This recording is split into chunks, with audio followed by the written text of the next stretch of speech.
Hello, everybody. So today we're going to be talking about exponential properties. So this was something we talked about a bit in eighth grade. So most of this should sound fairly familiar to you guys. Um, we're not going to go over all the properties we talked about in eighth grade, but we are starting a unit on exponential equations. So we're going to need to know some of these, and these are the important properties you need to know for this unit. The first property, well, let's talk about what an exponent is first. So before I talk about properties, let's remember an exponent is that little number right up there above our other numbers, right? So when we have a little number up there, we call it the exponent. And that number tells us how many times this number, and I'm going to let's change it to a different color. Let's just do black. Okay. It's going to tell me how many times the base, that number right there, is multiplying by itself. So since this is a 4, that means that 3 to the 4th power is the same as 3 times 3 times 3 times 3, or 4 threes, right? So that's what an exponent is. It tells you how many times you're multiplying it by itself. What if we think about it in that terms, 3 to the 4th is 4 threes, right? 3 to the 5th would be 5 more threes. So if I have 3 to the 4th times 3 to the 5th, that would give me a total of 9 threes, right? So there's a quick trick that we can use when we are multiplying numbers that have the same base, that have to have the same base, right? And that is to just add the exponents together. 4 plus 5 is 9. Okay, so that's our quick trick. So when we're multiplying, just add the exponents. So I don't have to change the base or anything like that. I can just add the exponents. The next part, and this is probably the most important property for this unit, okay? And that involves what a negative exponent is. So think about this. So 4 up here represented how many times the 3 multiplied by itself, right? What would 3 to the negative 4 represent? Well, our default, or at least in my experience, the default is just assume it changes our answer to be a negative answer, right? But that's not the case, right? That 4 only says how many times it's multiplying by itself. So if that's a negative 4, remember negative basically just means opposite in most of math, right? And that's what it means here. Instead of the 3 multiplying by itself 4 times, what it actually means is the 3 is dividing 4 times. So in order to show that, like, we end up flipping it across the fraction bar. Flipping a number with an exponent across the fraction bar just basically is changing it from multiplying to dividing. Okay, if you think about it in terms of that, on the top it's multiplying, right? On the bottom it's dividing. So if it's unhappy on top, we have to move it downstairs to make that exponent happy, right? That's where it wants to be. It wants to be downstairs because that negative 4 actually means it is dividing. So I would have 4 threes in the denominator instead of on top.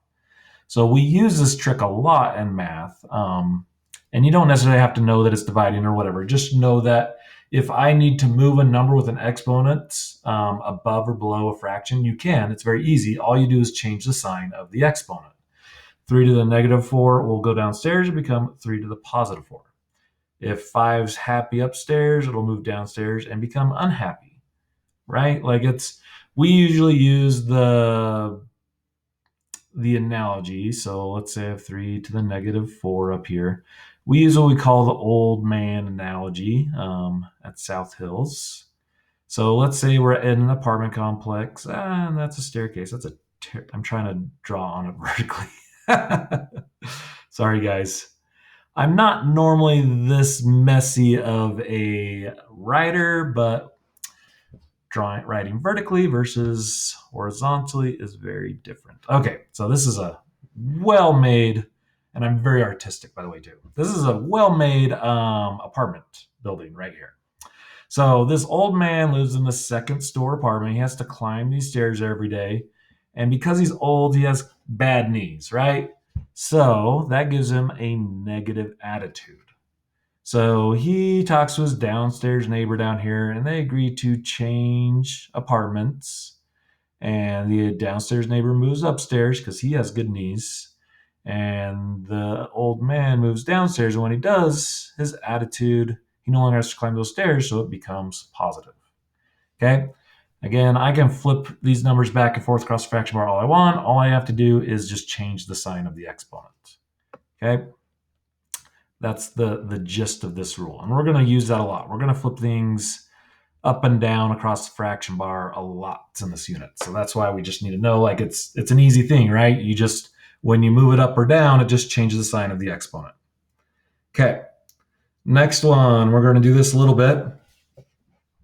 When you're raising a number that already has an exponent to another power, think of it this way. 3 to the third to the fourth power means there are 4 3 to the thirds multiplying by themselves, right? Well, you would add those up. 3 plus 3 plus 3 plus 3 is 12, right? Or the quick trick is you could just multiply 4 and 3.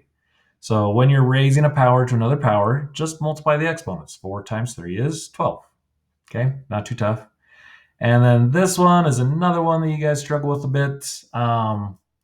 3 to the 0 is equal to 1. So is it just 3 to the 0? No. It is any number raised to the 0. Because if you think about it, remember back up here, like positive exponents means it's that how many times it's multiplying by itself, right?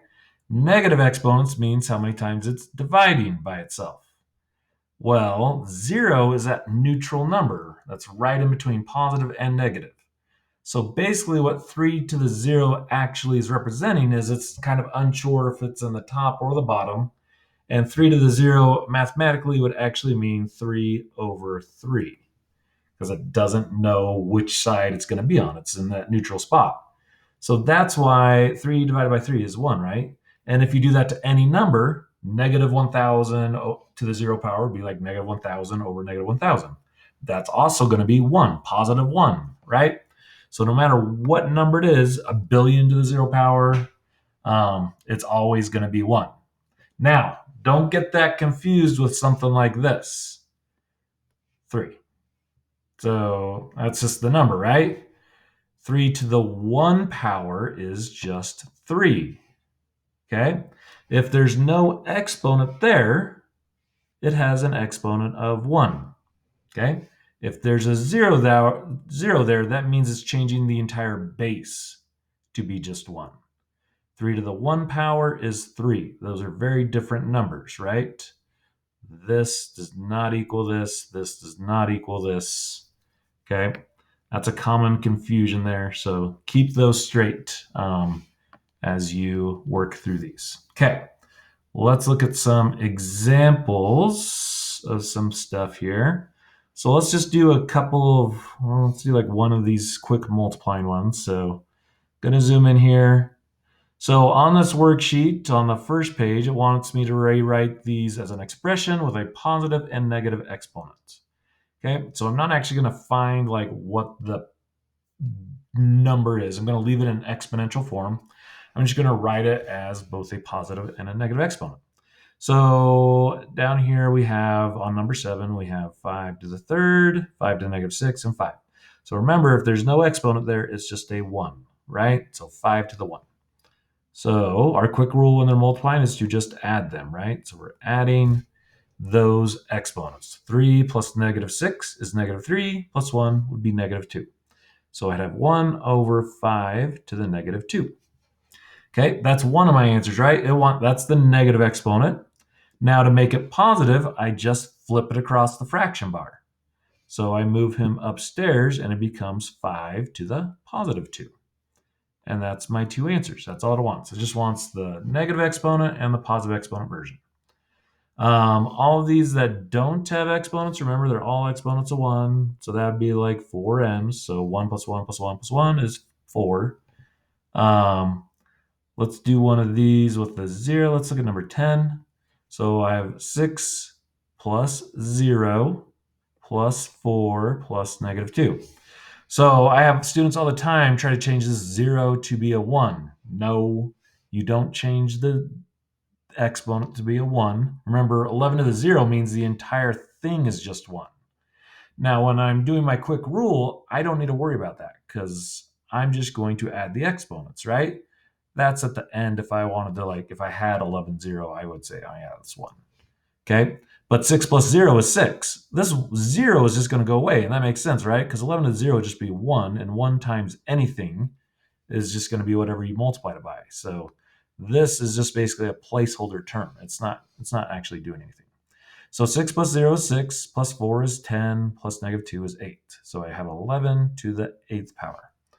That's one of my answers. Now I need the negative exponent. This is upstairs, so I'm going to move it downstairs, and it's going to become 1 over 11 to the negative 8th power. And that would be my answers. Okay? Not too tough, right? Okay, let's look over on this part. So on this part, this is actually looking at exponential equations. So this is what an exponential equation looks like. It's an exponential equation because you'll notice the x is in our exponent now. So we're solving for things inside of the exponent. So these are really basic equations that are just trying to get you to use the properties we just discussed. So first of all, our steps to solving a exponential equation is to get each side to the same base. So we want the same base number on each side of the equal sign, which we have on this page. So we don't have to worry about that.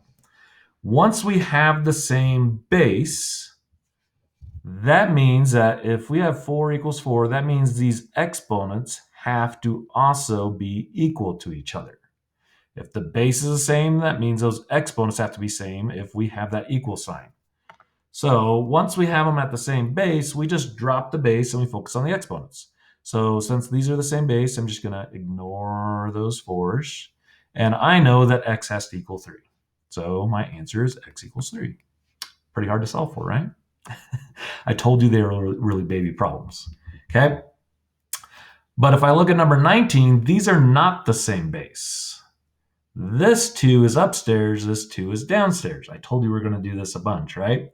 So in order to get them to the same base, I have to move this 2 to the 4 upstairs.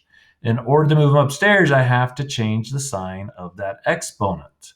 So when I do that, I have 2 to the x is equal to 2 to the negative 4. Okay, now they have the same base, right? So I drop the base, set the exponents equal to each other, and x has to equal negative 4. Okay, and I'm done. Not too tough, right?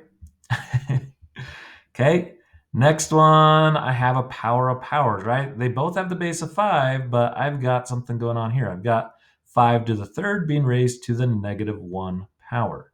So remember, a quick rule when we're raising a power to another power is we just multiply. So 3 times negative 1 is going to be negative 3. So 5 to the negative 3. Now we have the same base, so we're going to drop them, set the exponents equal to each other, and x has to equal negative 3. Yay! Okay, now this one is a little tricky, not really though. So I have an 8 to the 4 here, but the 8 to the x is downstairs. So I'm going to move him upstairs.